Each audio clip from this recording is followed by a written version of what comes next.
মেয়ে মাকে ডাক দিয়ে বলে, মা ও মা, তুমি জানো না এটা কার যুগ? এটা হলো ওমর রাদিয়াল্লাহু তাআলা আনহুর যুগ। ওমরে নিষেধ করছে দুর্নীতি করা যাবে না। ওমরের যুগে ওমর নিষেধ করছে মানুষের সাথে প্রতারণা করা যাবে না। তাহলে আমি কিভাবে প্রতারণা করি? মা ওমর কি তোমাকে দেখছে কিনা? এখানে তো কোনো ওমর নয়। আরে তো গভীর রাতে ওমর ভাসবে কোত্থেকে? আর তোমাকে বা ডাক দিবে কিভাবে? তুমি যে দুর্নীতি করতেছো ওমর তো দেখে না। মেয়ে মাকে ডাক দিয়া বলল, মা শুনে নাও, যদি ওমর দেখে না, কিন্তু ওমরের তো একজন আল্লাহ মালিক আছে, যিনি আরশ আজিমে বসে সব দেখেন। ওমর না দেখতে পারে, কিন্তু ওমরের রব ঠিকই দেখে। আমি তো ওমরের চাইতে ওমরের রবকে বেশি ভয় করি। সুবহানাল্লাহ। কেমন তাকওয়াবান! ওমর না দেখতে পারে গভীর রাতে, কিন্তু ওমরের রব তো ঘুমাই না, মালিক ঠিকই আকাশ থেকে আরশ আজিম থেকে দেখতেছে। আল্লাহ! ওমর কিন্তু ঘরের পিছনে দাঁড়িয়ে আছে। ওমর সব কথা শুনতেছে। পরের দিন সকালে ওমর আবার আসলো, চলে গেল রাতে, কিছু বলেন। পরের দিন সকালে ওমর তার ছেলেকে নিয়ে চলে আসলো ওই মহিলার বাড়ির দরজায়। আসিয়া ডাক দিল মহিলাকে, আসে ঘরের ভিতর কে আছেন আপনারা বের হন। বের হওয়ার পরে মেয়ের মাকে বলল, আমি হলাম খলিফা ওমর। গত রাত্রে তুমি আর তোমার মেয়ে কি কথা বলেছ আমি শুনেছি। আজকে আমার ছেলেকে নিয়ে এসেছি, যে মেয়ে ওমরের চাইতে ওমরের মালিককে আল্লাহকে বেশি ভয় করে। আমি ওই মেয়ের জন্য আমার ছেলেকে নিয়ে এসেছি বধূ বানাই নিয়ে যাওয়ার জন্য। সুবহানাল্লাহ। মুমিন দুই প্রকার, এক হলো হাকিকি মুমিন, সত্যিকারের মুমিন। আরেক হলো গায়ে পাঞ্জাবি মাথায় টুপি নামধারী ঈমানদার। তো এখানে যারা এসেছে, আপনারা কি প্রকৃত মুমিন হতে চান নাকি নামদারি মুমিন হতে চান?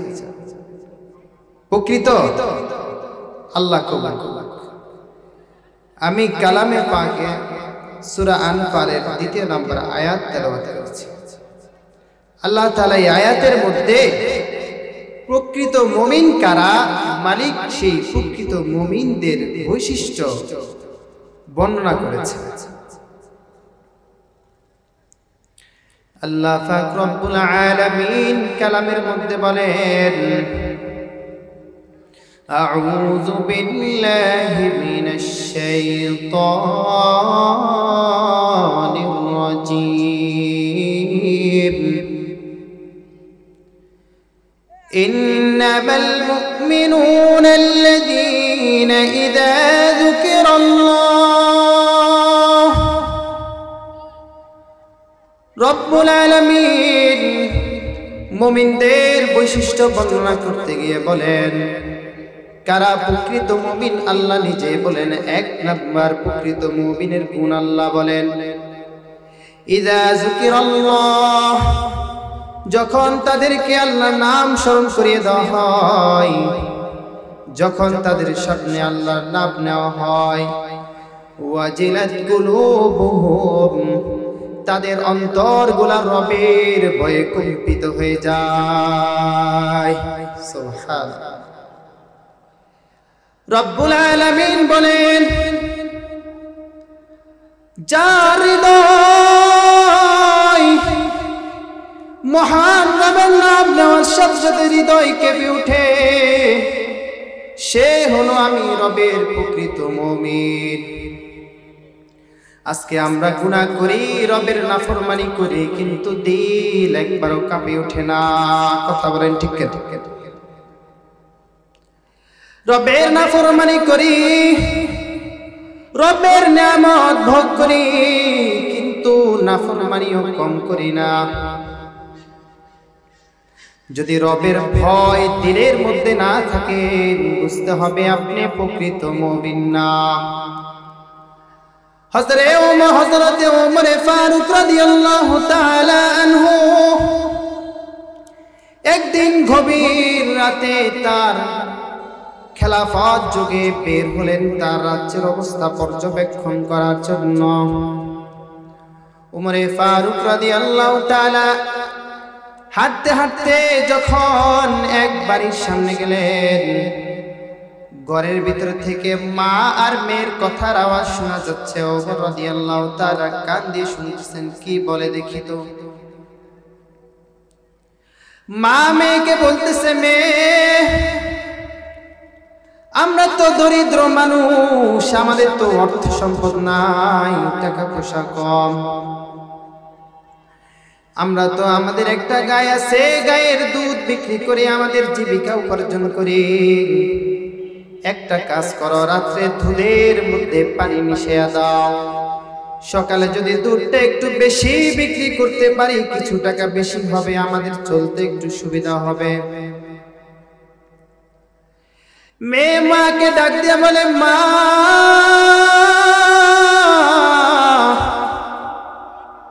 ও মা, তুমি জানো না এটা কার যুগ? এটা হলো ওমর রাদিয়াল্লাহু তাআলা আনহুর যুগ। ওমরে নিষেধ করছে দুর্নীতি করা যাবে না। ওমরের যুগে ওমর নিষেধ করছে মানুষের সাথে প্রতারণা করা যাবে না। তাহলে আমি কিভাবে প্রতারণা করি? মা কো, ওমর কি তোমাকে দেখছি কিনা? এখানে তো কোনো ওমর নয়।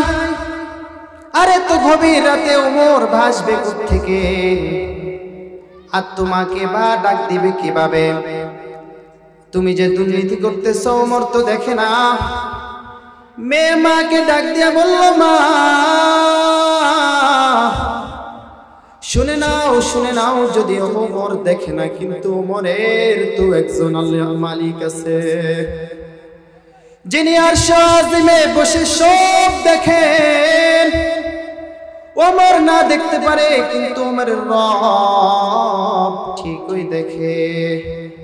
আমি তো ওমরের চাইতে ওমরের রবকে বেশি ভয় করি। সুবহানাল্লাহ। কেমন তাকওয়াবান! ওমর না দেখতে পারে গভীর রাতে, কিন্তু ওমরের রব তো ঘুমাই না, মালিক ঠিকই আকাশ থেকে আরশ আজিম থেকে দেখতেছে। আল্লাহ! ওমর কিন্তু ঘরের পিছনে দাঁড়িয়ে আছে, ওমর সব কথা শুনতেছে। পরের দিন সকালে ওমর আবার আসলো, চলে গেল রাতে, কিছু বলেন। পরের দিন সকালে ওমর তার ছেলেকে নিয়ে চলে আসলো ওই মহিলার বাড়ির দরজায়। আসিয়া ডাক দিল মহিলাকে, আসে, ঘরের ভিতর কে আছেন আপনারা, বের হন। বের হওয়ার পরে মেয়ের মাকে বলল, আমি হলাম খলিফা ওমর। গত রাত্রে তুমি আর তোমার মেয়ে কি কথা বলেছ আমি শুনেছি। আজকে আমার ছেলেকে নিয়ে এসেছি, যে মেয়ে ওমরের চাইতে ওমরের মালিককে আল্লাহকে বেশি ভয় করে। আমি ওই মেয়ের জন্য আমার ছেলেকে নিয়ে এসেছি বধূ বানাই নিয়ে যাওয়ার জন্য। সুবহানাল্লাহ! তাকওয়ার প্রতিদান, পুরস্কার, রব তেমনই ভাবে নিবে। আজকে তো যখন মেয়ে চাইতে যায় শুধু ঢোকিলা টোকা, রূপ লাবণ্য টোকান, কিন্তু দিলের ভিতর রবের মেয়ের ভয় আছে কিনা এমন মেয়ে খুঁজে না। শুধু রূপসী সুন্দরী জন্য তাকওয়াবান দরকার ছিল। খলিফা তখন তিনি আমিরুল মুমিনিন ছিলেন, বাদশা ছিলেন, খলিফা ছিলেন। একটা গরিব ফ্যামিলির মেয়েকে শুধু তাকওয়ার কারণে বউ বানিয়ে নিলেন। সুবহানাল্লাহ! শুধু তাই নয়, ওমরের ভিতরে রবের ভয় কম ছিল না। একদিন গভীর রাতে ঠিক ওই রূপ ভাবে ওমর আরেকদিন রাতে বের হলেন তার রাজ্য পরিদর্শন করার জন্য। ওমর যখন গভীর রাতে বের হলেন, এক ঘরের সামনে গিয়ে দেখতেছেন এক মহিলা পাতিল দিয়ে কেমন জানি রান্না করতেছেন, আর মহিলার ছেলে সন্তানগুলা কান্না করতেছে। শুধু কান্না করতেছে তাই নয়, বলতেছে মা, ও মা, খাবার দাও, খিদার যন্ত্রণা পেট সহ্য করে না, মা একটু খাবার দাও না গো মা। সন্তান মাকে ডাকিয়া ডাকিয়া বলে, আর মা কো বাবা একটু ধৈর্য ধরো, আমি রান্না বান্না করিনি। সন্তানগুলা কান্না করতে করতে খিদার তাড়নায় ঘুমিয়ে পড়ে। আবার সকালবেলা উঠলে মা ঠিক অনুরূপভাবে আবার রান্না করতে থাকে। তো রাতের গভীরে ওমর দেখলো কি রে, সন্তানগুলা কান্না করতেছে, কিন্তু কেমন নিষ্ঠুর মা, শুধু রান্না করে কিন্তু সন্তানের খাবার দেয় না। ওমর দাঁড়িয়ে দাঁড়িয়ে কাণ্ড দেখতেছে। আসি মহিলাকে বলল, মহিলা তুমি কেমন মা, সন্তান খাবারের জন্য কান্না করছে অথচ তুমি সন্তানকে খাবার দিচ্ছ না। তুমি আমাকে ব্যাপারে জিজ্ঞাসা করো না, এটা হলো খলিফা ওমরের সাথে আমার বিষয়।